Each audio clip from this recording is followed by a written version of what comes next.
partir de agora, você ouve o podcast semanal Cooperadores da Verdade, com Rodrigo e Maria Carolina Raimann, apologética católica pela hermenêutica da continuidade.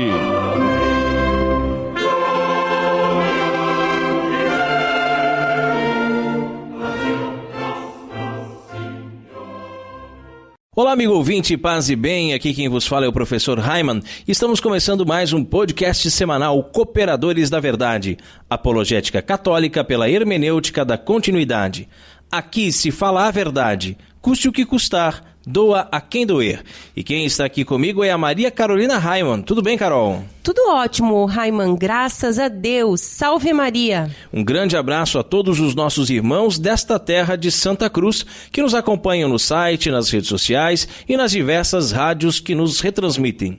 E daqui a pouco tem a participação mais do que especial aqui nesse programa, né, Carol? Sim, fiquem conosco, que a treta hoje vai ser das boas, viu? E em nosso momento de oração de hoje, além de todas as intenções que estão em nossos corações, nós queremos rezar por todas aquelas pessoas que ajudam o nosso apostolado com doações e também por aquelas que ainda vão nos ajudar. Estamos reunidos em nome do Pai, do Filho e do Espírito Santo. Amém. Que a graça e a paz de nosso Senhor Jesus Cristo, o amor do Pai e a força do Espírito Santo estejam sempre conosco. Bendito seja Deus que nos reuniu no amor de Cristo. Pater noster qui es in celis, sanctificetur nomen tuum, adveniat regnum tuum, fiat voluntas tua, sicut in cielo et in terra. Panem nostrum quotidianum da nobis hodie, et dimitis nobis debita nostra, sicut et nos dimittimus debitoribus nostris, et ne nos inducas in tentationem, sed libera nos a malo. Amen. Ave Maria, gratia plena Dominus tecum, benedicta tui mulieribus et benedictus fructus ventris tui, Iesus. Sancta Maria, Mater Dei, ora pro nobis peccatoribus, nunc et in hora mortis nostri. Amen. Gloria Patri et Filio et Spiritui Sanctum, sicut erat in principio et nunc et semper et in saecula saeculorum. Amém. Senhor, fazei de mim um instrumento de vossa paz. Onde houver ódio, que eu leve o amor. Onde houver ofensa, que eu leve o perdão. Onde houver discórdia, que eu leve a união. Onde houver dúvida, que eu leve a fé. Onde houver erro, que eu leve a verdade. Onde houver desespero, que eu leve a esperança. Onde houver tristeza, que eu leve a alegria. Onde houver trevas, que eu leve a luz. Ó Mestre, fazei que eu procure mais. Consolar, que ser consolado. Compreender, que ser compreendido. Amar, que ser amado. Pois é dando que se recebe. Perdoando, que se é perdoado. E é morrendo que se vive para a vida eterna. Amém. E continuamos reunidos em nome do Pai, do Filho e do Espírito Santo. Amém. Amém. E nós queremos lembrar que esse programa é transmitido atualmente por 15 rádios. E hoje o abraço especial vai para a Rádio Cajuí FM de Parnaíba, no Piauí. Um grande abraço ao nosso amigo Valdinar e todos os ouvintes da Rádio Cajuí. Livraria Católica Auxílio dos Cristãos. Artigos religiosos. A Livraria Auxílio dos Cristãos fica na Praça Governador Irineu Bornhausen, centro de Itajaí, no estacionamento da Igreja Matriz do Santíssimo Sacramento. Calendários, bíblias, livros, artigos litúrgicos, camisetas, cartões, presépios, crucifixos, imagens sacras, CDs, DVDs e muito mais. Telefone 3349-0692. 3349-0692. Livraria Auxílio dos Cristãos. 21 anos de tradição. E no quadro A Vida dos Santos, nós estamos estudando a vida dos papas que foram canonizados. São os Santos Papas. Nós temos o costume de chamar o Papa de Santo Padre, não é mesmo? Mas isso não significa que ele seja santo. Não mesmo. Na história da Igreja, nós já tivemos 265 papas. Francisco é o Papa de número 266. Só que nem metade deles foi considerado santo. Aliás, alguns muito pelo contrário, não é mesmo? No último programa, nós falamos de Santo Agatão.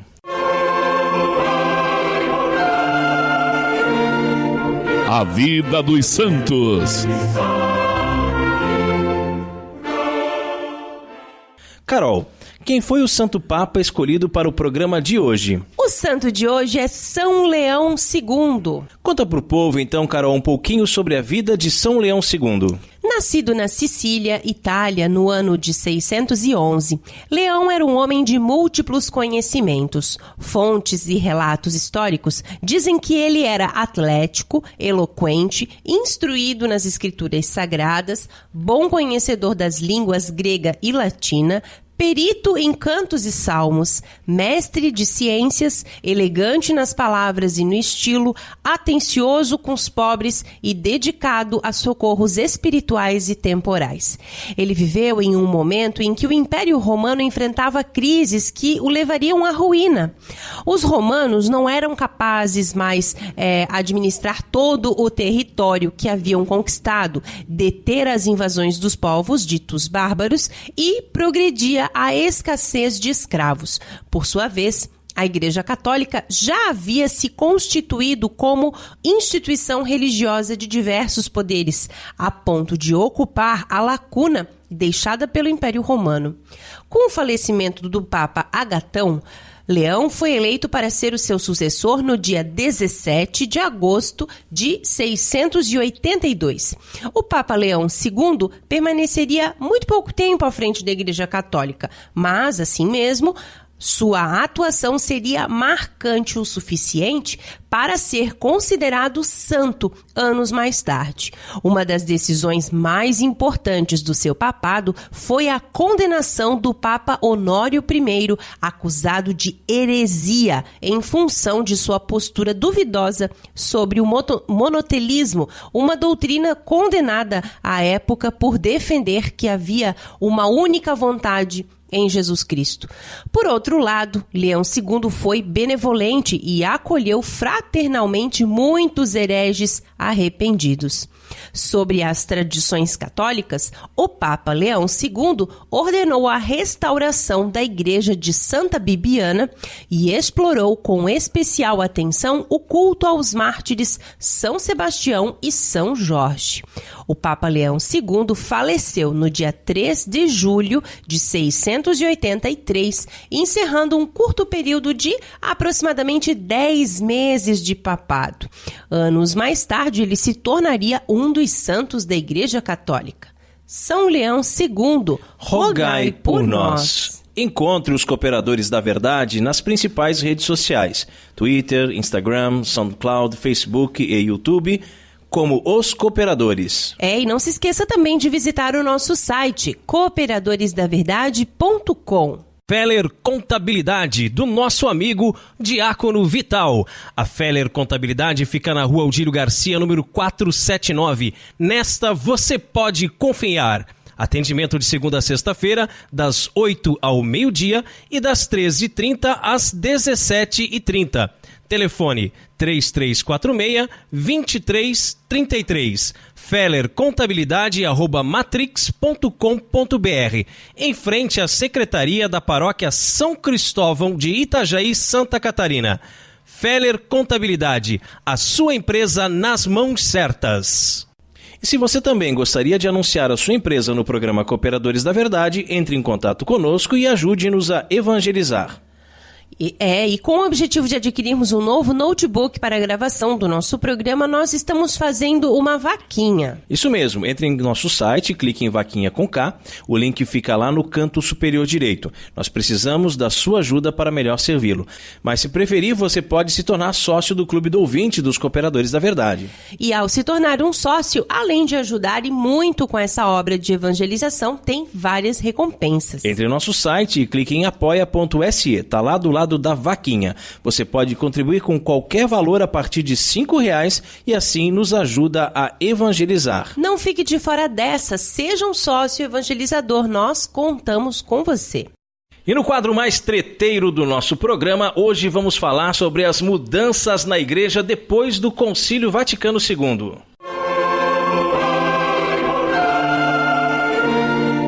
A hora da treta. E qual é o verdadeiro espírito do concílio? Para responder essa e outras perguntas, hoje os estúdios Joseph Ratzinger foram montados aqui na casa do padre Rafael Escolaro, em Ascurra, Santa Catarina. Sua bênção, padre. Deus abençoe e minhas saudações a todos. Para nós é uma honra ter a sua participação, padre, em nosso podcast. Sua bênção, viu? Nós estamos agora inaugurando, como o Bruce falou, a unidade móvel, né, dos estúdios Joseph Ratzinger. Saudações a todos os ouvintes, minha bênção especial a cada um que está hoje nos escutando. Sou o padre Rafael Rodrigo Scolaro, atualmente administrador paroquial da paróquia de Santo Ambrósio, em Ascurra, Santa Catarina, diocese de Rio do Sul. Pertenço oficialmente à administração apostólica pessoal São João Maria Vianney, tendo como bispo ordinário Dom Fernando Areias Rifan. E estou prestando meu serviço sacerdotal aqui em Ascurra já há 3 meses e à disposição de todos para o que precisarem. E quem veio conosco aqui para Ascurra, especialmente para gravar esse podcast, juntamente com o padre Rafael, é o nosso grande amigo de longa data, Bruce William. Tudo bem, Bruce? Tudo bem, Rodrigo. É um prazer estar aqui com todos e a minha saudação aos nossos queridos amigos ouvintes também. O Bruce já participou de vários episódios aqui do nosso podcast, tanto nessa terceira como em outras temporadas. Mas hoje o programa está num formato um pouco diferente, né, Raiman? É verdade, Carol. Só agora, na hora da treta, é que o padre Rafael e o Bruce apareceram, por assim dizer, no programa. Mas é porque nós queremos que o padre hoje nos dê uma aula sobre a tradição da igreja. E se for preciso, nós até faremos algumas intervenções, algumas perguntas, né, Carol? Isso mesmo. E o Bruce veio conosco porque, além de ele ter nos apresentado o padre, o Bruce foi aluno do padre Rafael no seminário em Campos e tem ótimas perguntas também a fazer. Então, padre, se possível, nós gostaríamos que o senhor começasse contando para os nossos ouvintes como o senhor descobriu sua vocação ao sacerdócio. Pode ser? Pode, sim, com muito gosto. A minha vocação eu já percebi quando eu estava na 5ª série ainda. Hoje em dia é o ensino fundamental, né? Uhum. E neste momento eu estudava no Colégio das Irmãs Apóstolas do Sagrado Coração de Jesus e senti o chamado de Deus, assim, algo que me inquietava, o desejo de servir a Deus, de fazer algo a mais nessa vida, não deixá-la passar assim despercebida, poder fazer algo pelos outros também. E então fui amadurecendo, os anos foram passando. E finalmente, no ensino médio, ingressei no seminário da Arquidiocese de Curitiba, onde dei início aos meus estudos, minha formação sacerdotal. Da minha época de seminário, teve bastante história, bastante lembrança. Tem alguma história marcante da época de seminarista, Padre Rafael? Tem várias.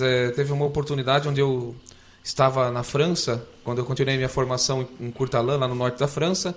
Depois tivemos a Semana Santa, ajudei na paróquia de Bordeaux. E no retorno houve aquela explosão daquele vulcão lá na Islândia que paralisou todos os aviões na França. Nossa! E eu estava bem no meio do caminho retornando para Courtalin. Ainda estava faltando uns 200 quilômetros para chegar em casa, depois da Semana Santa. E aconteceu que o pessoal aproveitou para entrar em greve, o pessoal que trabalhava com os trens.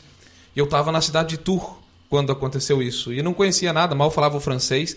E de repente me vi lá numa cidade sem conhecer ninguém. Já era 6 horas da tarde, quando ia trocar de trem, anunciaram que começou a greve. Começou a greve. Foi bem complicado. Aí eu não sabia o que fazer, mas olhei para o lado de fora, vi as torres da grande catedral e pensei, vou pedir hospitalidade eclesiástica lá, né? Na saída, uma cigana, inclusive, me parou para pedir dinheiro, mas eu estava pior que ela. Falei para ela, ela até entendeu e eu segui adiante. Então, quando eu cheguei na catedral, tinha terminado a missa. Infelizmente, já não havia mais nenhum sacerdote lá. E então a sacristã me aconselhou a procurar o santuário de São Martinho. E eu fui, andei uns 20 minutos arrastando minha mala pesada. As rodinhas já estavam estragadas também, foi um dia difícil aquele. Quando cheguei no santuário, as irmãs estavam cantando as vésperas. E eu precisava de uma hospedagem, mas a hospedaria das irmãs estava lotada, porque os poloneses estavam visitando o santuário de São Martinho. Aí eu disse para a irmã, falei, olha irmã, pelo amor de Deus, eu preciso de algum lugar para ficar, sou estrangeiro, mal falo francês, né? E a irmã falou, olha, vamos esperar acabar as vésperas, quando terminarem a gente fala com o senhor de novo. Eu desci então no túmulo de São Martinho, que fica no subsolo da basílica dele, e lá eu rezei, pedi ajuda, né? Eu disse, olha, eu sou estrangeiro, o senhor me dá uma mão aqui, porque eu prometo que você devota o resto da vida. Nesse ínterim, quando eu subi novamente, a irmã com muita alegria me procurou e me disse, olha, o senhor não pode ficar aqui porque realmente a hospedaria está lotada, mas encontramos uma família que ficou muito feliz em recebê-lo. E realmente foi uma grande graça, era uma família numerosa, eles tinham 10 filhos, nós rezamos o rosário juntos de noite, depois me levaram para conhecer a cidade medieval de Tours. No outro dia me acompanharam até a estação de trem, esperaram até que eu entrasse, me presentearam com vários livros de oração em francês e tudo, e realmente foi uma passagem inesquecível, porque vivendo na pele aquela situação, eu senti realmente que São Martinho me ajudou naquele momento e que Deus não desampara a gente, né?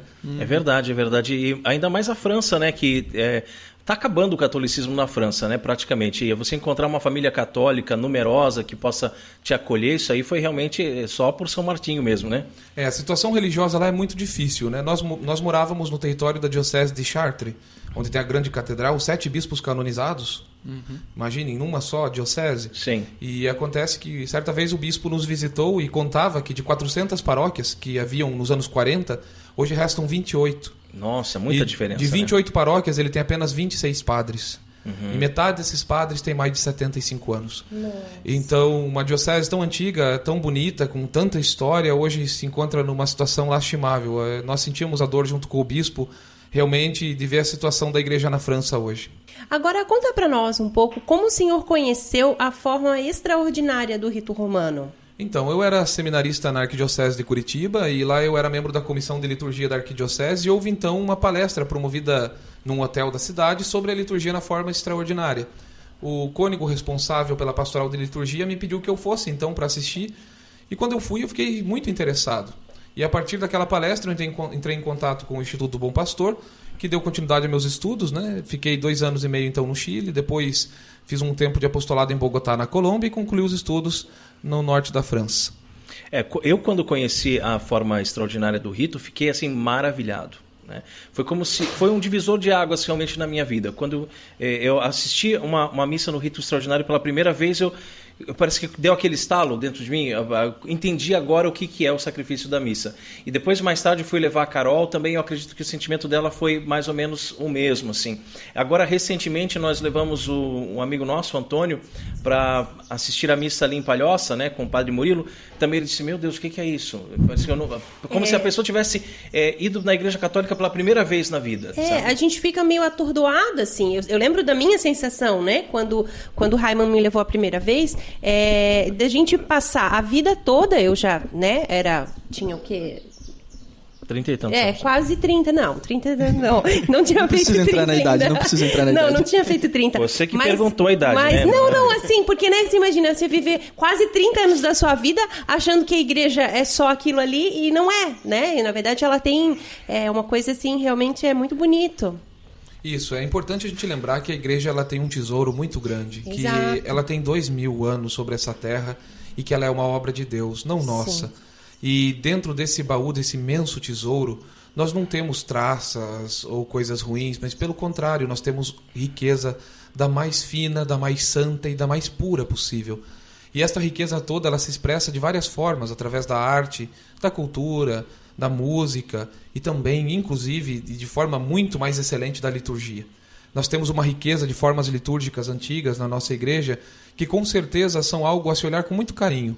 Papa Bento XVI insistia muito para que nós não interpretássemos a história da nossa igreja como um conjunto de rupturas e principalmente a liturgia. Nós temos uma continuidade aqui e temos que tratar assim. Nós temos que lembrar que não existe futuro sem passado. É a hermenêutica da continuidade que o nosso apostolado tanto luta por ela, né? Pela reforma da reforma e pela hermenêutica da continuidade. Continuando nesse assunto de liturgia, padre, a gente sabe que a liturgia possui uma dupla finalidade, a glorificação de Deus e a santificação do homem. Como que diferentes ritos conseguem chegar nesse mesmo objetivo? Os nossos ritos, eles têm origem santa. Santa porque eles não foram ritos simplesmente inventados. Eles nascem da igreja. E dependendo do seu tempo, da sua época, das mãos pelas quais eles também passaram, porque eles vêm de forma orgânica, né? Os nossos ritos, eles evidenciam justamente a nossa forma de rezar, a nossa forma de crer, e eles nos orientam justamente para o fim que é a nossa santificação. E é claro, devemos dar glória a Deus e eles servem para isso de forma essencial. A principal razão deles existirem é isso, é dar glória a Deus. O problema não está justamente no rito em si. O problema está em como nós tratamos os ritos. Nós temos que lembrar que os ritos são maiores do que nós. São muito mais santos do que nós. Nós somos pecadores. Eu não gosto de dizer que a igreja é santa e pecadora. Eu gosto de dizer que ela é santa e santificadora, porque os pecadores somos nós. Nós Sim. precisamos dela. Ela é esposa de Jesus, ela é santa, ela é imaculada, porque nosso Senhor nunca desposaria uma meretriz. Sim. E ela reflete a santidade, a pureza do seu fundador, do seu Criador. E os ritos são esse momento oportuno, esse momento singular de encontro com a divindade, sem os quais nós não conseguimos. Nós temos, claro, nossas orações, nós conversamos com Deus quando nós rezamos, mas os ritos, eles são o ápice dessa oração, porque eles são rezados pelo próprio Cristo. E como saber se um rito, portanto, é bom, se podemos confiar nele, né? Justamente se ele é um rito aceito pela igreja, se ele concorde com o ensinamento da igreja, com as tradições da igreja, com aquilo que a igreja anseia, né? Nós não estamos acima dela jamais. E continuando nessa questão dos ritos, a igreja possui muitos ritos diferentes. O senhor falou ali de um baú de tesouros, né? E nós praticamente conhecemos pouquíssimos, né, ritos da igreja, porque tem a igreja oriental, né, com seus ritos próprios e tudo mais. Mas assim, nos fixando apenas nessa questão do rito romano, né, que existe a forma extraordinária e a forma ordinária. O senhor poderia apontar para nós, para os nossos ouvintes, quais são as principais diferenças entre esses dois? O mesmo rito, né, mas essas duas formas? Isso. Bom, aqui no Ocidente nós temos mais formas além destas também. É bom a gente lembrar disso. Por exemplo, o rito ambrosiano, certo, em Milão, né? O rito sarunense, que é o antigo rito dos ingleses, né? Então nós temos outras formas, né? O rito bracarense, da Diocese de Braga. Depois eles adotaram o rito romano também, mas eles têm a permissão para celebrar, né? Em Toledo, na Espanha, também se celebra o rito moçárabe até hoje.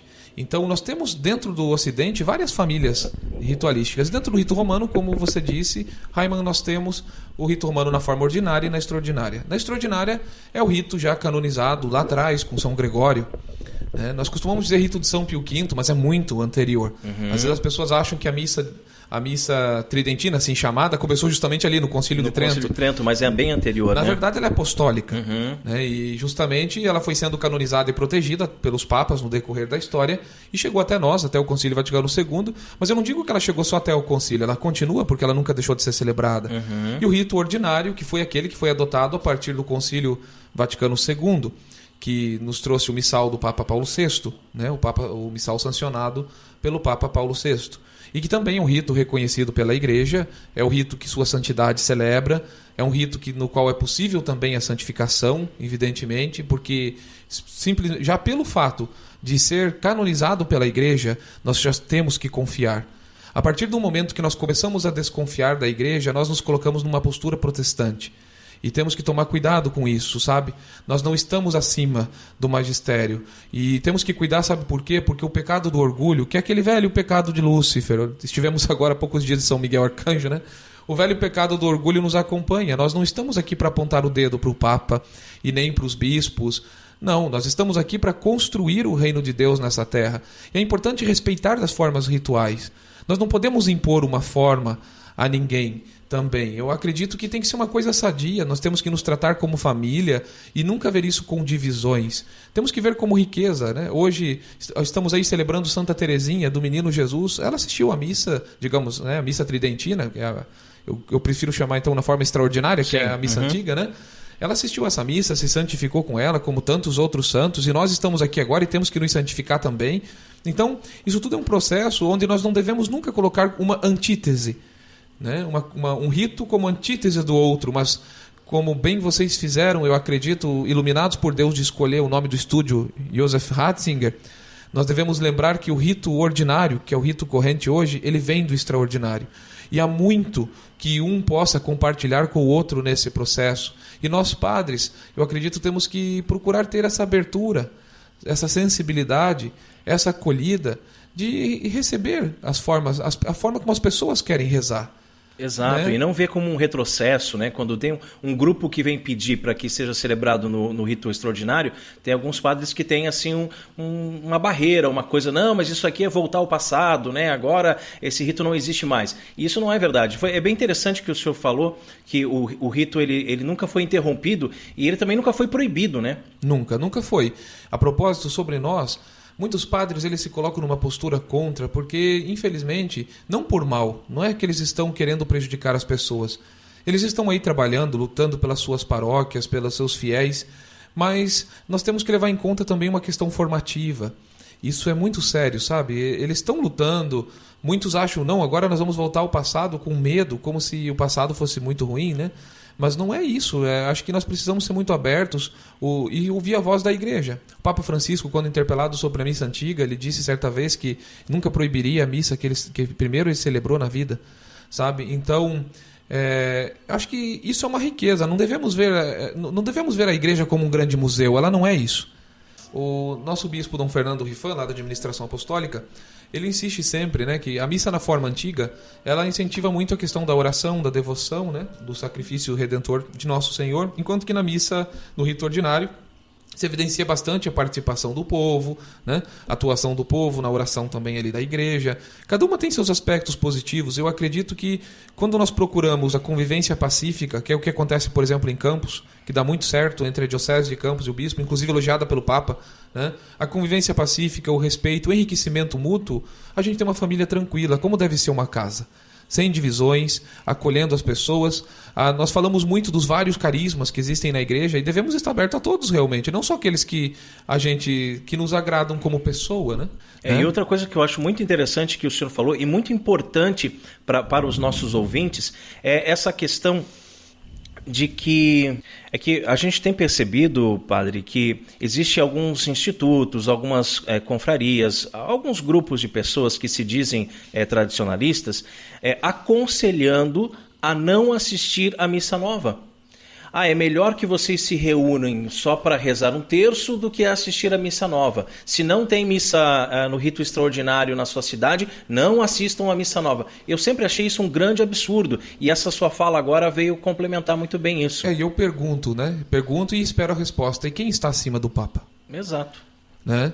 Quem está acima do Papa? Temos que ter respeito, né? Temos que... E quando a pessoa se coloca numa posição assim, isso é muito sério, você interferir na salvação das almas dessa forma. Você dizer a uma pessoa, não vá à missa. Isso. Porque eu prefiro chamar de missa, sabe? Antes de dizer até as formas, missa. Não vá à missa. Isso é uma coisa muito séria. Geralmente, alguém que nos puxe para fora da igreja, com certeza, não fala em nome de Deus. E está criando divisões, né? Sectarismos, né? Diabolos significa o divisor, né?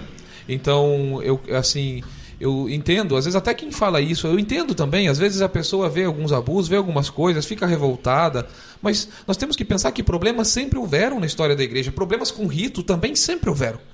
Isso não começou agora, sabe? Nós temos que ficar tranquilos e lembrar do que disse Nosso Senhor e confiar nele, que eu acho que o que falta é fé também. É lembrar que Nosso Senhor disse que o Espírito Santo permanecerá conosco até o final dos tempos. É Ele a alma da igreja. Não sou eu que vou dizer o que a igreja tem que fazer. Claro que na minha paróquia eu vou procurar fazer o máximo possível, tudo bem feito, para poder corresponder ao meu bispo, aos anseios dele, ao do povo de Deus, ensinar esse povo, encaminhá-los e celebrar bem, porque a forma como celebramos expressa a nossa fé. Padre, e o que foi o Concílio Vaticano II, então? Ele teve um papel assim importante na formação do que hoje nós chamamos da forma ordinária do rito romano? Com certeza, porque essa forma ordinária ela vem nascendo do concílio, né? Já logo depois do concílio, ela não nasceu dentro, posteriormente ela já veio nascendo do concílio, de várias visões que nasceram daí, e justamente ela evidencia também a oração da igreja hoje. Nós temos que respeitá-la, temos que procurar levar adiante da melhor forma possível.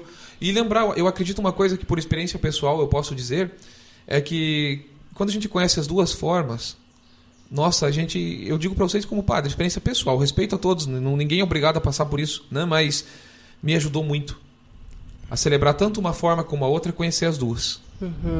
E por isso que é importante também, quando a gente fala nessa questão da hermenêutica da continuidade. O nosso apostolado, para quem já acompanha há um tempo, estamos na 3ª temporada, é o 3º ano que nós estamos gravando. E nos primeiros episódios lá na primeira, acho que até na 2ª temporada, né, Raima, a gente explicava o que é. Porque o nosso apostolado é apostolado Cooperadores da Verdade, apologética católica pela hermenêutica da continuidade. Então a gente fala, é um monte de palavrão, eu não sei o que significa. Mas se a gente olhar a igreja exatamente assim, por essa ótica da continuidade... Que não houve ruptura com o Concílio Vaticano II, né? Então a gente vai ver que a missa, ela, né... como o senhor bem vem explicando, era celebrada a missa no rito extraordinário e sempre e tal. Com o Concílio Vaticano teve essas mudanças ali, a gente continua, mas é a mesma missa, é a mesma igreja, né? E o sacerdote, ele precisa acompanhar, porque o rito é uma coisa que não muda, né? O ritual, ele justamente se repete e não tem acréscimos, assim, não deveria ter, pelo menos, né? De pessoas e de sacerdotes. Então, é isso que é importante, né? Isso, para as pessoas. o que está evidente diante de nós é o rito romano, né? Nós temos aí o rito romano, que pode ser celebrado nas duas formas, e isso é garantido pela própria autoridade da igreja, que está acima de todos nós, né? Eu acho que temos que tomar cuidado para nunca cair nos extremos, né? Sim, não é à toa que São exato. Miguel Arcanjo segura uma balança. Então, buscando sempre o equilíbrio. Né? Nós temos que procurar o equilíbrio. Alguns pegam, se agarram na forma extraordinária e não soltam e condenam todos os que estão na missa atual como se estivessem em pecado, fossem protestantes. Isso é um absurdo. Nós temos muito medo. E o Raiman até tinha uma moça que mandava mensagem para nós e tudo. Quando a gente descobriu que ela não reconhecia o Papa Francisco, né? De repente... Sede vacantista. Aí o Raiman falou, não já corta a amizade, desfaz a não amizade. dá. Porque é como o senhor falou, como é que vai se apegar a uma coisa? A igreja é uma só. A igreja, né, está agora nesse momento da história. Então não dá pra gente desprezar e dizer... É um pouco de extremo mesmo isso. Isso, eu acho assim que tem que ser... É bom a gente procurar esse equilíbrio de forma recíproca também. Então, assim como os que se apegam na forma extraordinária têm que ter a coerência, a humildade de aceitar o que a igreja faz, também quem está na forma ordinária precisa também de abertura, de valorizar o passado, né? Eu não sei, mas a gente vive um tempo onde parece que tudo do passado não presta. E o que acontece é que isso está generalizado na sociedade, desde os idosos abandonados, né? Tudo sendo deixado de lado. A gente está perdendo a noção das coisas. Nossa sociedade está se esvaziando em cultura, em conhecimento. Perdendo a noção do belo, né? Da beleza, da verdade, de tudo isso, que depois nos perguntamos por que essa bagunça atual em tudo, né? E justamente porque nós estamos vendo uma sociedade sem sentido. E o sentido, ele está alicerçado em uma herança que nós trazemos conosco. Senão não há... Como é que eu vou construir um futuro sem o meu passado? Então, é superar essas ideologias, sabe? Ideologias que colocam a missa antiga como um monstro medieval, escuro. Não é isso. Eu já trabalhei em paróquias onde eu tive mais de 1.200 confissões por mês de fiéis do rito extraordinário. Ao mesmo tempo, em paróquias do rito ordinário, as coisas funcionam tão bem. Nós precisamos viver em comunhão, em paz. Eu acho que esse é o espírito da igreja. E parar com essas brigas, essas divisões e essas ideologias políticas, muitas vezes, influenciadas por filosofias. E lembrar que a filosofia serve da teologia e não o contrário. Nós, fiéis, sentimos que nos anos que se seguiram à realização do concílio, houve uma certa resistência por parte de alguns grupos contra os padres ou fiéis que preferiam manter-se seguindo o rito na forma extraordinária. A gente pode ver, padre, a necessidade do Papa Emérito Bento XVI ter que recorrer a um motu próprio, Summorum Pontificum, como uma prova que essa resistência realmente ocorreu? Sabe, aconteceu muita confusão. Foram anos muito difíceis. Aqueles anos 60, 70 para cá, foram anos de grande mudança, não só na igreja, como na sociedade, no mundo como um todo, revoluções em todos os lados, principalmente não as revoluções armadas, mas as mais perigosas, que são as revoluções culturais, e que foram entrando através do desenvolvimento da tecnologia, de tudo isso também na nossa vida. Foram momentos de grande confusão. E eu não acredito que as pessoas tenham tido conflitos porque estavam mal intencionadas, mas elas acreditavam naquilo que estavam fazendo. E justamente para isso que nós precisamos do Papa, para isso que nós precisamos da autoridade, para que no meio da confusão, quando levanta a poeira e quando ou quando vira aquela Babel, onde cada um fala uma coisa, a gente possa ouvir a voz do pastor que nos diga, não, é por aqui. E podermos ir com segurança, sabe? Isso é muito importante. A gente precisa ter essa abertura, eu acredito, e essa fé na igreja. E padre, como que a gente pode explicar o hiato, né, que houve entre as mudanças pós-conciliares e o início dos, digamos assim, problemas ligados aos optantes pela forma extraordinária? Como exemplo, né, acho que a gente pode falar sobre a própria Diocese de Campos também, Isso, né? Exato. A Diocese de Campos, que até 81, com Dom Antônio, ela permanecia una, né? Então, de Campos posso até falar bem, porque também eu estava lá, né? Agora sou membro do clero de lá, estou emprestado aqui em Rio do Sul, mas aconteceu sim que muitos sacerdotes se sentiram inseguros por causa das mudanças. Em alguns lugares nós sabemos e temos que bater no peito e aceitar nossas culpas. O pessoal fez procissões para jogar imagens dentro do mar, foram queimados altares, sabe, paramentos na frente do povo, confessionários. Infelizmente, isso aconteceu, a gente tem que assumir, a culpa é nossa. Eu digo como padre, eu peço desculpas aos fiéis. Muitas vezes somos nós os que fazemos isso, sabe? Os que fizeram isso, fizeram achando que agora era isso mesmo. E imagine, se o problema já não fosse de longe, já Pio IX já enfrentava isso. Depois São Pio X já enfrentava. Então a gente pensa às vezes que as coisas mudam do dia para a noite na igreja, e não foi assim, as coisas vinham de longa data. E aquele momento de confusão fez com que vários padres resistissem com a forma antiga, né? Dom Antônio, lá em Campos, ele, enquanto foi o bispo, ele deixou que cada padre escolhesse a forma que queria usar na sua paróquia. Acaba que também os fiéis tinham que se sujeitar à forma que o padre escolhia. Também isso gerou muito conflito. E, claro, padres muito santos, padres que rezavam o seu breviário, o seu terço, que faziam meditação, homens retos, homens penitentes. O próprio Dom Antônio era uma pessoa que dormia no chão, fazia muita penitência, né? Depois, quando Dom Antônio se tornou emérito, aconteceu que, com a chegada do bispo seguinte, o próximo bispo ele quis implantar a mudança litúrgica pós-conciliar. Só que nesse processo, né, a pressão também dos outros e tudo mais, aconteceu que as coisas foram de forma violenta, tanto daqueles que resistiam como daqueles que queriam fazer a implantação da missa na forma ordinária. Isso foi muito triste, no meio daquela briga toda não se pôde medir a força dos golpes, infelizmente, mas graças a Deus e o Divino Espírito Santo, quando Dom Licínio se tornou bispo, e a Fraternidade São Pio X negou retornar à comunhão, Dom Licínio, juntamente com os padres de Campos, disseram: não, eles não querem, mas nós queremos. Nós sabemos que não há igreja sem Papa. Que quanto mais tempo ficarmos sem ele, pior fica a situação, mais perigosa, mais à mercê do demônio mesmo, né? E Dom Licínio, então, enviou Dom Fernando, na época, Padre Fernando Rifan, a Roma, com uma carta assinada por todos os padres da antiga União Sacerdotal São João Maria Vianney, e apresentou ao Padre Fernando Guimarães, hoje Dom Fernando Guimarães, arcebispo ordinário militar do Brasil, que juntamente com o cardeal Dom Dario Castrão Hoyos, falecido há pouco tempo, nesse ano, né, eles levaram então ao Papa João Paulo II. E o próprio Dom Fernando Guimarães conta que quando apresentaram a carta ao Papa, o Papa chorou e disse: façam tudo o que for necessário para que eles voltem, sabe? E acolheu de braços abertos aquele clero todo, ligou, né, para Dom Licínio e chamou meu irmão no episcopado, né? E assim São João Paulo II, que foi um homem de um coração imenso, nos ensina, né, o que é realmente a figura de um pai na igreja, de um papa que acolhe. E ele acolheu, erigiu então a administração apostólica. Dom Licínio logo em seguida, no mesmo ano, veio a falecer em função do câncer, e Dom Fernando se tornou então o bispo ordinário como é hoje. E hoje tudo lá está muito bem. Eu acho que mais do que os conflitos, é bom nós não pensarmos nos conflitos, é bom nos pensarmos a maravilha que seria se nós trabalhássemos em comunhão, como família que nós somos, católica, sabe? Tem tantos inimigos desse mundo tentando destruir as famílias, a moral, a fé, e às vezes nós estamos divididos dentro de casa brigando. Isso que a gente deveria fazer um bom exame de consciência, eu acho, e procurar trabalhar. Mesmo os institutos tradicionais. Os institutos tradicionais, eles gostam de falar, de proibir e tudo mais, mas entre eles nenhum tem boa relação. Entende? Isso é muito feio.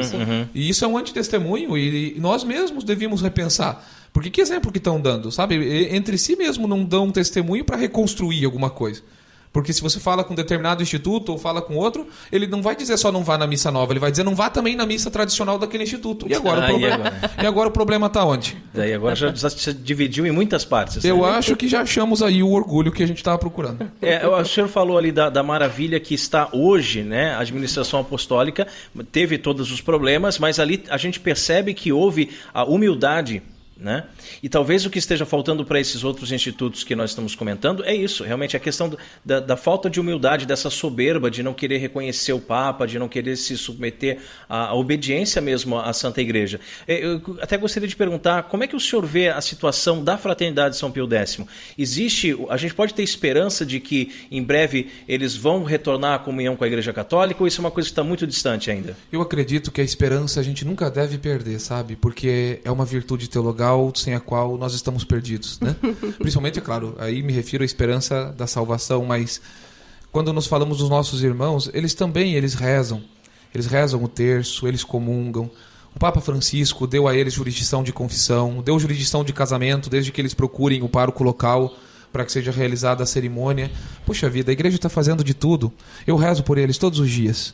Eu desejo bem a eles. Eu desejo que eles voltem, porque eles querem também ser católicos, em comunhão, alguns, né? Outros já não querem de jeito nenhum e se põem como juízes, mas aqueles bem intencionados, tomara que voltem mesmo, porque nós somos uma família, eles são nossos irmãos e estão fora, isso não está certo, eles têm que voltar. né? Não tem como ficar sem a igreja, não tem como ficar sem o Papa. Eles se acostumaram, muitos, a viver sem. É muito fácil viver fora da jurisdição, né? Mas a igreja, como uma grande família, tem seus problemas humanos. Culpa não da igreja, que a igreja é santa, é culpa nossa mesmo, de barro, que somos complicados, né? Os seres humanos. Mas eu rezo por eles. Eu desejo que tudo se resolva. Não sei quando isso vai acontecer, o tempo só Deus sabe. Mas que Deus os abençoe, ilumine e que eles possam retornar. Porque não está certo estar lá fora. E outra coisa, padre, é lícita a missa dele? A missa, ela é válida. Ela é válida, a consagração é válida, tudo porque são padres, são devidamente ordenados. Quando o Papa Francisco deu jurisdição para eles de confissão, e agora também permitiu que façam os casamentos desde que procurem a jurisdição local, ele reconheceu inclusive o sacerdócio deles, não há dúvida. Nós, né? católicos, podemos participar da missa na fraternidade? Eu acredito assim, eu não quero me colocar na posição de proibir, porque o próprio Papa está acolhendo, sabe? Eu não saberia dizer para você exatamente, assim, eu não diria vá com certeza, mas também não posso dizer não vá, porque o Papa tem dado certa jurisdição, entende?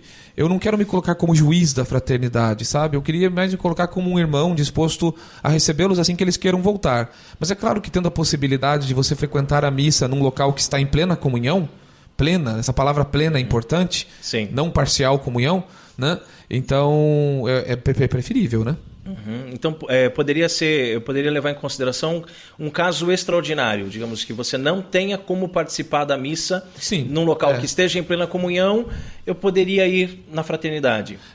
Eu acredito assim que, na verdade, não haveria, devido ao que o Papa tem feito, impedimento para isso.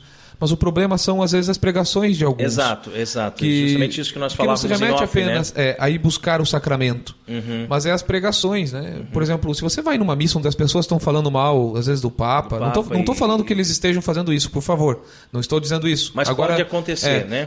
Falando em gênero, né? Você vai num lugar onde vão falar mal do Papa, onde vão falar mal da igreja, onde vão falar mal do bispo diocesano local, sinceramente... Aquilo vai fazer mal para sua alma, né? Então, não faz bem. Então, o melhor seria não ir, né? Num caso desse, né? Infelizmente, o que eu tenho observado é que muita gente acabou procurando formas extraordinárias e acabando até sede vacantistas. Exatamente, porque parece que estão procurando a missa extraordinária a qualquer custo. Exatamente. Né? E aí acaba gerando esse tipo de problema. E esquece que você não pode tirar o ramo da árvore. Claro. Porque senão ele perde a ligação da seiva. E vai morrer, né?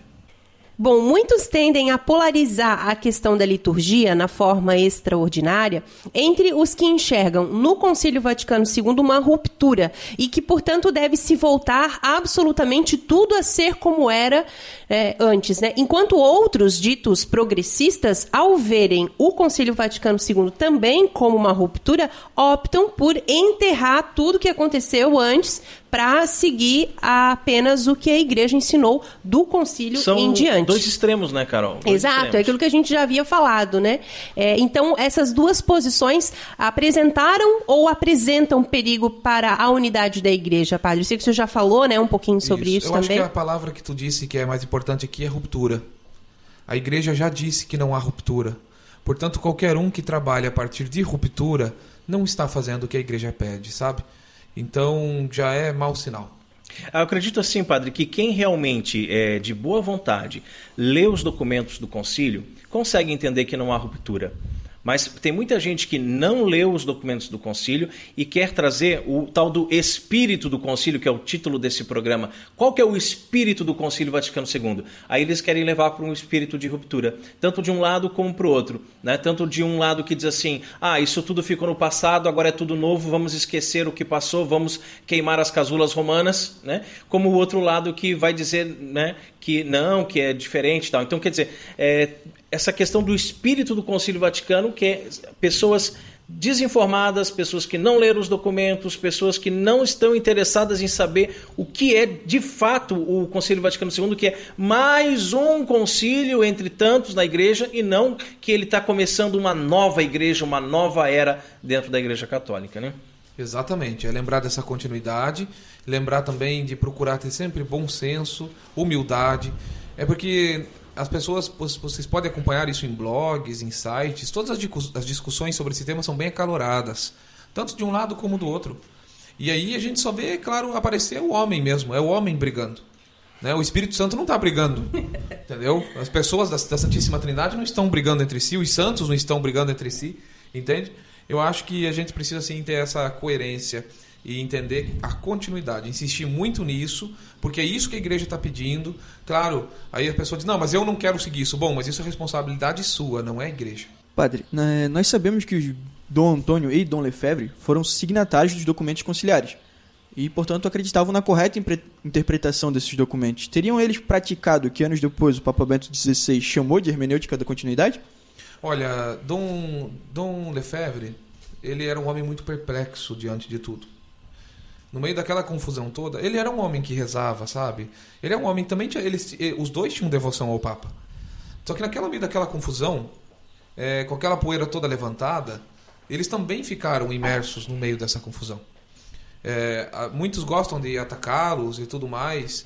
Eu não vejo eles tanto assim como protagonistas de uma revolta. Eu vejo eles como vítimas de um momento de confusão. De bispos que eram homens retos. Puxa vida, homens que estudaram muito. Dom Lefebvre foi missionário na África, bispo. Aquele homem, na questão da caridade, ninguém fala desse lado da vida dele, né? Aí, claro, quando eles sagraram os bispos sem a permissão do Papa, de fato, nós não podemos fazer isso. Nós não podemos. Cometeram erros. Todos nós, seres humanos, podemos cometê-los, sabe? São Felipe Neri sempre rezava, né? Jesus, cuida de Felipe, que ele pode te trair. Mas ainda bem que o santo rezava assim. Pena que nós não rezamos, né?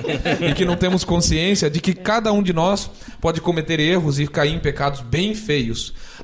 Temos que lembrar que Henrique VIII, antes de fundar o anglicanismo, esse homem comungava todo dia.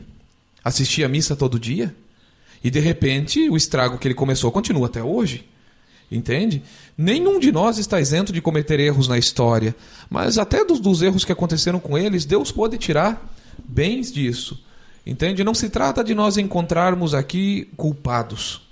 Eu acho que se trata de juntos construirmos o futuro a partir dos erros, aprendendo com os erros do passado e procurando fazer o que a Santa Mãe Igreja nos pede.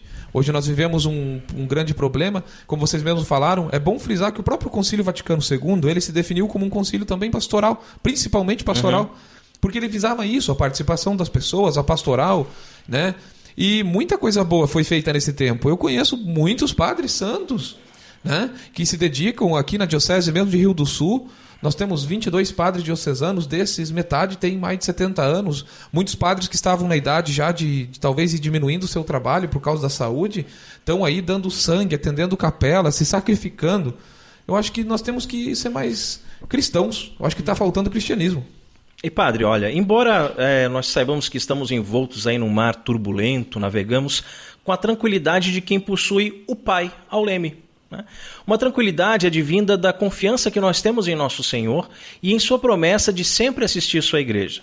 Nos dias atuais, temos visto surgir diversos apostolados, como o do padre Paulo Ricardo de Azevedo Júnior, por exemplo, e até nós, os cooperadores da verdade, né?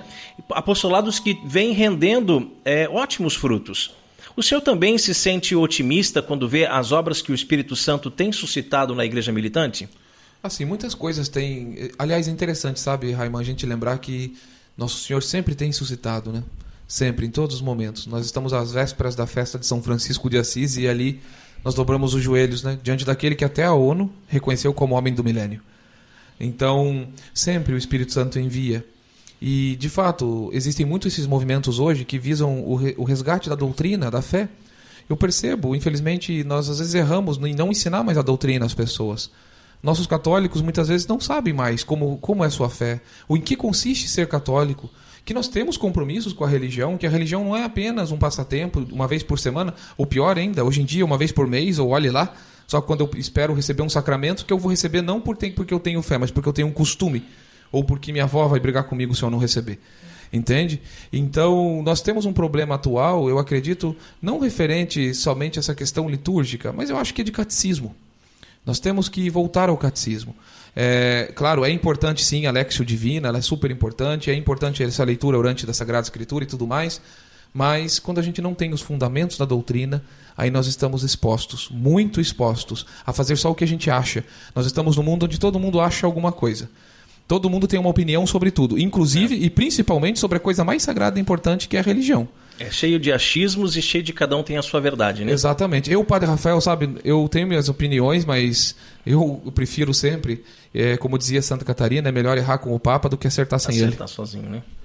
E qual conselho o senhor daria, padre, para essa juventude, tanto de seminaristas como de leigos que honram a tradição da Igreja Católica? As mulheres que vão à missa nova usando véu, os homens de terno, ajoelhando-se para comungar e demonstrando serem piedosos, né, e fiéis à Igreja de 2000 anos. Isso, eu acredito que na missa, tanto na forma ordinária como na extraordinária, nós devemos ser acolhedores com as pessoas. Nós vivemos num mundo hoje de muita frieza, de muito egoísmo. Os meios eletrônicos têm feito com que as pessoas fiquem agora afastadas, até mesmo em uma mesma mesa, elas estão distantes, né? Eu acredito que a acolhida é essencial. É lembrar que a igreja é uma grande família e que nós vamos ter fiéis que vão ser da renovação carismática, nós vamos ter fiéis que vão ser adeptos de focolares, vamos ter fiéis do Opus Dei, vamos ter fiéis... Tem várias espiritualidades hoje, fiéis do rito extraordinário. E por que não a gente acolher a todos, receber a todos na nossa igreja, sabe? Fiéis que vão também cultivar sua fé, como aprenderam em casa, com a sua espiritualidade em família. Eu acredito que a acolhida é tudo, que nós temos que abrir nossas portas a todas as pessoas, recebê-las bem na nossa igreja, porque se nós não fizermos, aí tem os pentecostais dispostos a fazer isso o tempo todo, aí tem tantas seitas, espiritismo, tanta confusão, e nós teríamos coisas tão mais necessárias para ficar se preocupando, né? Do que ficar, às vezes, brigando com fiéis porque ele quer comungar na boca e não na mão. Eu acho que, ainda mais que é um direito, né? Redemptione Sacramento, de João Paulo II, da Sagrada Congregação do Culto Divino, há pouco tempo, reafirmou esses direitos dos fiéis. Acho que não devemos ficar preocupados com isso, pelo amor de Deus. Vamos lutar pelas almas, vamos procurar fazer o bem, vamos viver o Evangelho e vamos acolher quem quer que chegue nas nossas paróquias. Eu acho que é isso que é uma família paroquial. Eu prefiro pensar no termo de conceito de família paroquial, não só de paróquia, mas formar uma família. Os fiéis nos chamam o tempo todo de padre. Padre quer dizer pai, né? É porque tudo é alicerçado nisso, na família, inclusive na estrutura da igreja. O que é o Papa? Né? É o grande pai de todos, entende? Então, eu acho que é por aí o caminho. A caridade, ela tem que falar acima de tudo. E chegamos à hora mais esperada do programa Cooperadores da Verdade. Os puritanos piram. Catolicismo e cerveja.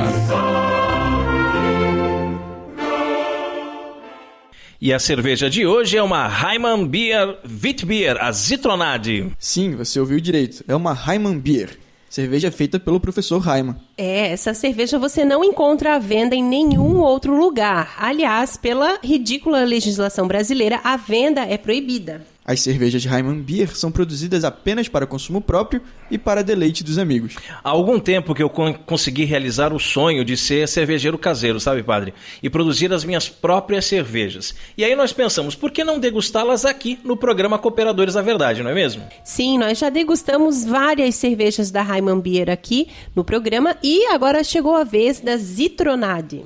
As cervejas Witbier são cervejas artesanais originalmente belgas, feitas com trigo, coentro e cascas de laranja, o que a torna um estilo muito leve, refrescante e prazeroso de se beber. O estilo Witbier foi criado há mais de 400 anos, mas havia desaparecido em torno dos anos 1950, até que o cervejeiro belga Pierre Schelle, tá certo, Raima? É assim que fala? Tá certo. E a cidade? Na cidade de Reugarten. Decidiu retomar a produção baseada em suas memórias de criança. Após a façanha do cervejeiro, o estilo voltou com força e, graças a ele, hoje temos inúmeras cervejarias produzindo as Witbier. Gente, as Witbiers, apesar de serem feitas com trigo, elas são um pouco diferentes das Weiss.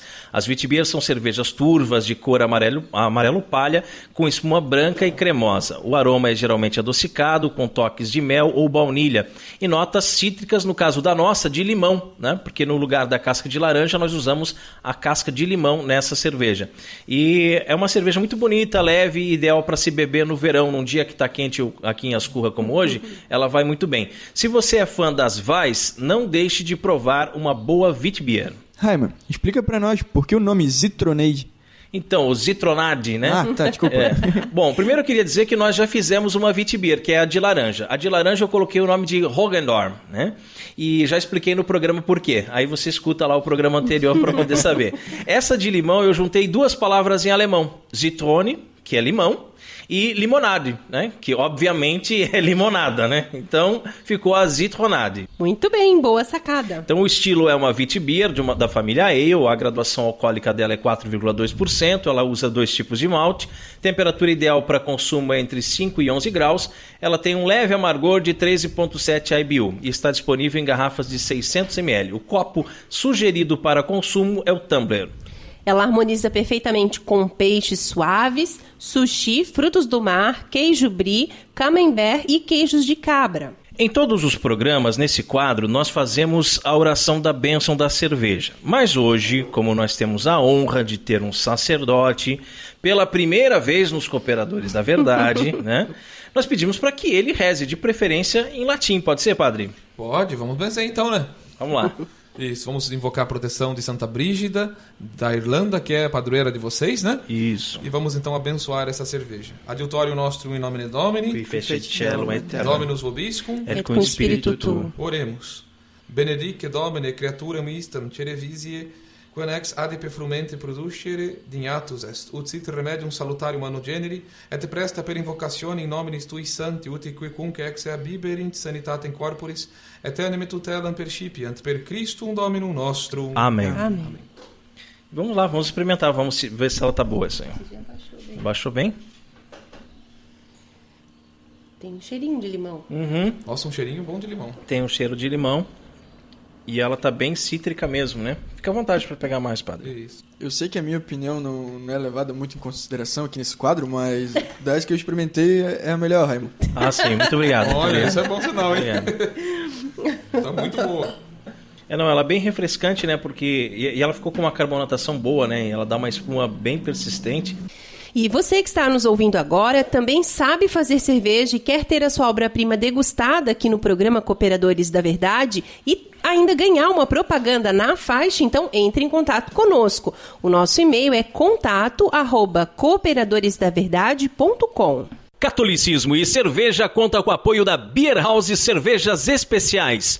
Empório especializado em cervejas nacionais e importadas, com agradável espaço para degustação e inúmeras opções para presentes. Produtos para harmonização, copos, taças, kits e cestas e, é claro, muita cerveja. Aberto ao público de segunda a sexta, das 15 às 23 horas e aos sábados, das 10 às 22 horas. A nossa missão é trazer o universo cervejeiro cada vez mais próximo dos apreciadores dessa bebida inigualável. A Beer House está situada na Avenida Coronel Marcos Conder, número 950, Sala Térrea, Centro, Itajaí, Santa Catarina. beerhousemkt@gmail.com. Fone 3045-5821. Beer House, a primeira casa cervejeira de Itajaí. E rezemos a Virgem, que nos proteja, nos guie e cuide do nosso apostolado. Salve Regina. Mater misericordiae, vita dulcedo spes nostra salve. A te clamamos, exulis filii Eve, a te suspiramus gementes et flentes in ac lacrimarum vale. Ea ergo advocata nostra, ilus tuos misericordias oculos a nós converte. et Iesum benedictum fructum ventris tui, nobis pos hoc exilium ostendium. O clemens, o pia, o dulce Virgo Maria. Ora pro nobis, Sancta Dei Genitrix, Ut dignificiamus promissionibus Christi. Amém. Amém. Subtum presidium confundimus Sancta Dei Genitrix, nostras deprecationes et despicias in necessitatibus nostris, sed a periculus cum libera nos semper, Virgo gloriosa et benedicta. Amém. E chegamos ao fim de mais um programa Cooperadores da Verdade. Venha você também ser um cooperador.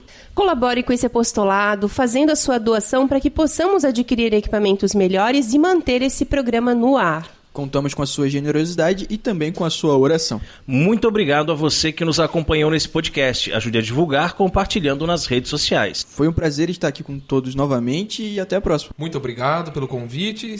Serão sempre bem-vindos aqui em nossa paróquia de Ascurra. Muito obrigada, padre. Eu, como sou mulher aqui, fico mais emocionada, assim, mais facilmente. Realmente foi uma honra pra gente, desde o início desse nosso apostolado. É um dos momentos muito marcantes, assim, pra gente, estar aqui com o senhor. Ouvir, assim, tanta sabedoria, sabe?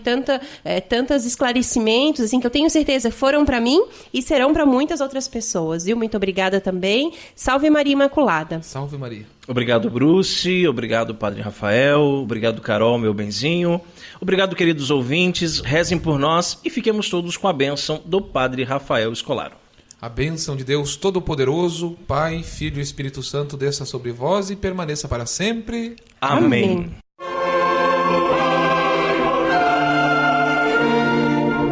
Você ouviu Cooperadores da Verdade, com Rodrigo e Maria Carolina Raimann. Apologética católica pela hermenêutica da continuidade.